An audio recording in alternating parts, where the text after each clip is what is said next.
যাই হোক বাবজি সোনামুখী আমার, তো মানুষ ধরুন চিরদিন সবার সমান থাকে না, হ্যাঁ, অনেক মানুষ চিরদিন সবার জিনিস থাকে না, সময়ের দিকে লক্ষ্য রাখতে হয়। আজকে হিরো আছেন, কালকে জিরো হতে হবে, এই হচ্ছে ব্যাপার। তো হুজুররা আমাকে অনেক রকম কথা বলেন, যে আমাকে বলেছিল যে দেখ অবহেলা করিস না বাবু, বাইরে যাতাও ভালো, ভাই বোম্বাই যেন তো অন্য কোথাও যা, এখানে ফালতু সময় নষ্ট করিস না।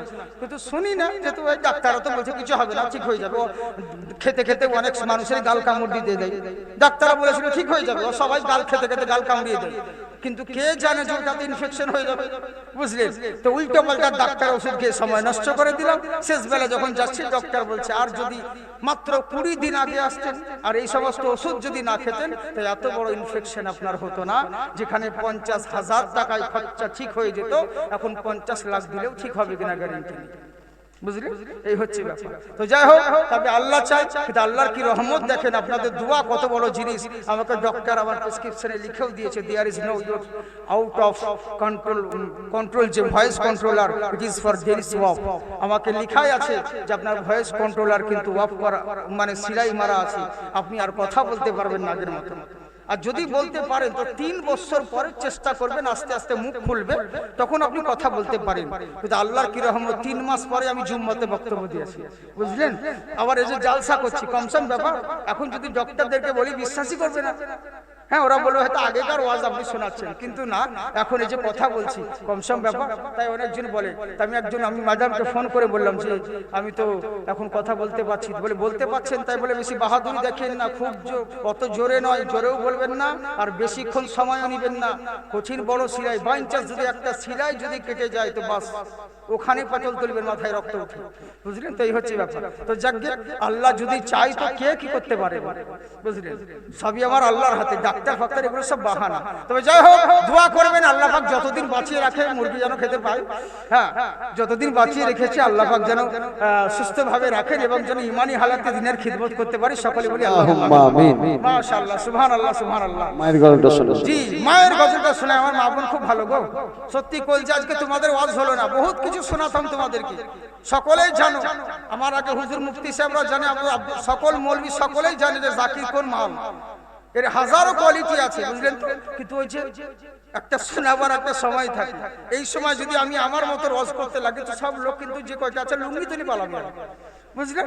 তেরি লেগে সেরকম ওয়াজ করলাম না, যত কোনো রকম বসে থাকে ওই ওই রকম ভাবে দিলাম। এর জন্য দায়ী আমরা লয় আপনারা। তো যাকে মা বোন আমার অন্যদিন তোমাদের জন্য হবে, তোমাদের ব্যাপারে আর কি বলবো, তোমাদের বিরুদ্ধে আমি আর খারাপ কথা বলি না, বলা ছেড়ে দিয়েছি।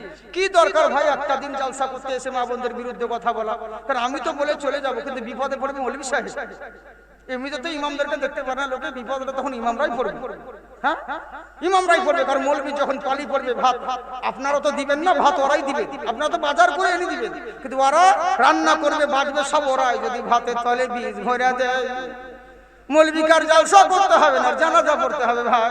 এই লেগে বলছি মা বোনদের বিরুদ্ধে কথা বলি না আর বলবো না। আর মা বোন তোমাদের উপরে আমার অবদান আছে, পশ্চিমবঙ্গের কোন মৌলবিল্লায় আমার অবদান আছে, আমার কারণেই তোমরা 1000 টাকা পেছো লক্ষ্মী ভান্ডার। ঝাড়খণ্ডে পাই না মনে হয় নাকি? আমার কারণে ওই লক্ষ্মী ভান্ডার বলে বলে বলে বলে যাই হোক 500 থেকে 1000 করেছে। কিন্তু তাই বলে এই আশা করিও না যে 5000 পাবা, কারণ মার কুত্তা গরুকে আল্লাহ সিং দেয় না। 5000 যদি পাও তাহলে এদেরকে কি ভাত দিবে? হ্যাঁ, এদের 14 গোষ্ঠীকে তালাক দিবে তুমি নাকি? আগামী মাস থেকে একটা অফার আছে, তোমাদেরকে বলবো, আগামী মাস থেকে 2500 করে তোমাদেরকে লক্ষ্মী ভান্ডার দিবে। সুবহানাল্লাহ বললাম। ওরে বাবা, তার বেলায় খুবই বলবি কত ভালো, ঠিক কত ভালো কথা বলছে। হ্যাঁ, 2500 টাকা দিবে, হ্যাঁ পাবা, 2500 টাকা পাবা, স্বামীকে 14 বার তালাক দিবা পাও। হ্যাঁ, হায় রে হায় রে হায় রে, লক্ষ্মীর ভান্ডারে লেগে এত ছুটে বেড়াচ্ছে লোক দিন রাত, আর পর্দা তো নাই, পর্দা তো নাই, বুঝলেন তো? শুধু 7 মসজিদের জায়গায় মৌলবীর সময় পর্দা। আমি বহুদিন আগে, আপনারা শুনেছেন আমার কথা ইন্টারনেটে হয়তো, জালসা তারাই পড়াতে গিয়ে গো 27 তারাবির দিনে কোরআন শরীফ খতম দিতে আসছে, তো জানলা দিয়ে এমনি করছে 100 টাকা দিতে, হুজুর আমার শাশুড়ির নামে বক্সিয়ে দিয়ে দেয়। তো এবার আমি বলি তাহলে এত সুন্দর ভালো মেয়ে, এদিকে পরেশগার লোক তো ভালো, এদিকের মা বোনেরা তো ভালো পর্দাশীল, তো কত পর্দাশীল।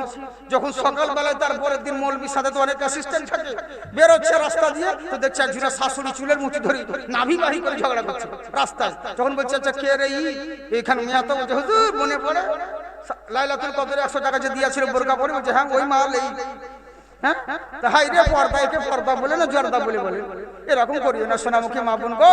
হ্যাঁ, তোমরা পর্দার মধ্যে থাকবে, তো আল্লাহ তোমাদের ভালাই করবে।